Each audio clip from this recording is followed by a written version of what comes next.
பழத்தை நீ சாப்பிடுவாய், உனக்கு பாக்கியமும் நன்மையும் உண்டாயிருக்கும்.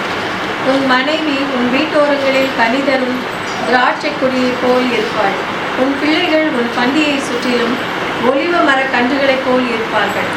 இதோ கர்த்தருக்கு பயப்படுகிற மனுஷன் இவ்விதமாய் ஆசீர்வதிக்கப்படுவார். கர்த்தர் சீயோனிலிருந்து உன்னை ஆசீர்வதிப்பார். நீ ஜீவனுள்ள நாளெல்லாம் எருசலேமின் வாழ்வை காண்பார். நீ உன் பிள்ளைகளின் பிள்ளைகளையும் இஸ்ரவேலுக்கு உண்டாகும் சமாதானத்தையும் காண்பார்.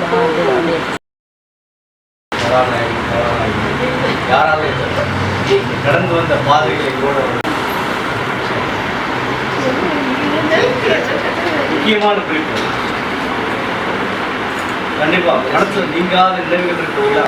இந்த மாதிரி பசங்க ஆஃப்டர் 8 years ஆனோன்னு சொன்னோன்னு பிறந்தாங்க. மேரேஜ் ஆகி தெரியாதுதான்.